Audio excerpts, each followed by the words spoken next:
Alin ba ang mas mataas isangla pagdating sa alahas? Yun bang bago o yung luma? Gayong pareho naman silang ginto. At yan po ang ating pag-aaralan sa video natin ito.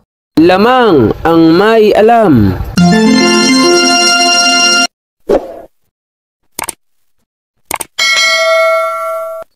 Ginto pilak ang trabaho ko.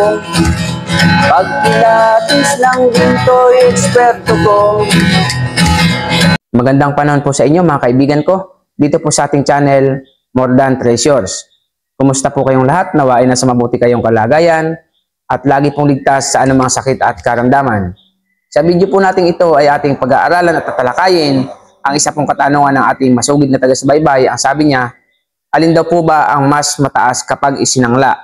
Yun bang alahas na ginto, ngunit luma na, o yung alahas na ginto, gayong ito ay bago? So, salamat po sa nagtanong. Mga ka-More Than Treasures, nais ko pong sabihin sa inyo ang katotohanan na pagdating po sa usapang ginto or alahas, hindi na po pinag-uusapan dyan kung luma o bago. Iyan po ay pare-parehas lamang kung sila ay parehas ng karat o magkasing taas ng K.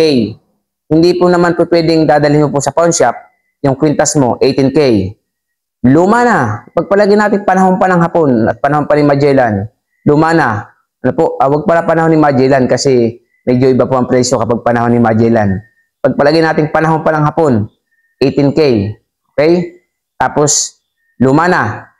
Pero buo. Tapos ngayon, meron ka naman pong alahas na bago, 18K din. Buo din po. Tapos, isasanglan nyo po sa pawn shop.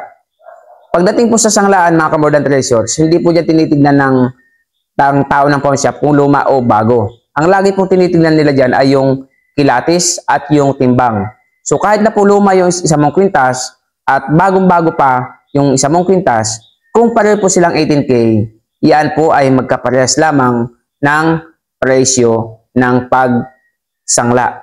Pero kung mas mabigat ang isa, natural, mas mabigat, mas mahal.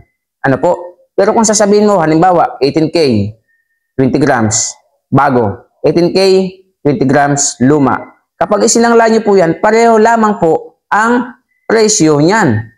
Pero kung isasangla nyo po ay bago, pero 14K, kwintas, luma, pero 18K, siyempre mas mataas pa din yung luma kaysa sa bago kasi karat nga po ang pinag-uusapan. Hindi po yung bago. Kahit pa gasgas na ang iyong kwintas, basta buo. Kahit puro gasgas na yan po ay 18K, mananatili po yung 18K. Sa bagsakan nga, kahit putol-putol na, tunawin mo. 18K is 18K. Kaya lamang mga ka-More Than Treasures, may mga ilan-ilan din po naman na kapag luma na po ang alahas, talaga pong mahal na. Mas mahal po sa mga bago kasi ito po yung mga alahas na may mga sentimental value.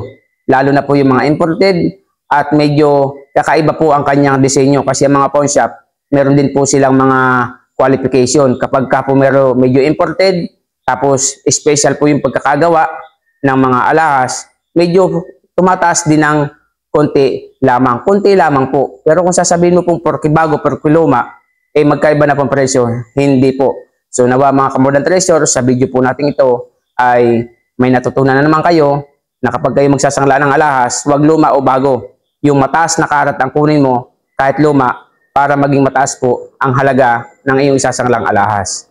So marami pong salamat. Nawa po ay nagustuhan nyo ang ating channel. Sa mga baguhan pa po at nagustuhan ng ating channel, pakisusulat nyo po at pakihit nyo po ang notification bell upang lagi kayong update sa ating mga bagong videos. At sa mga datihan na, maraming pong salamat. Kung nagustuhan nyo nga, pakilike and share. Kung may katanungan, comment po kayo sa ating comment section. Sa mabilis na usapan, meron po tayong FB page, More Than Treasures. Marami pong salamat. See you on our next video. God bless po. Lamang ang may alam.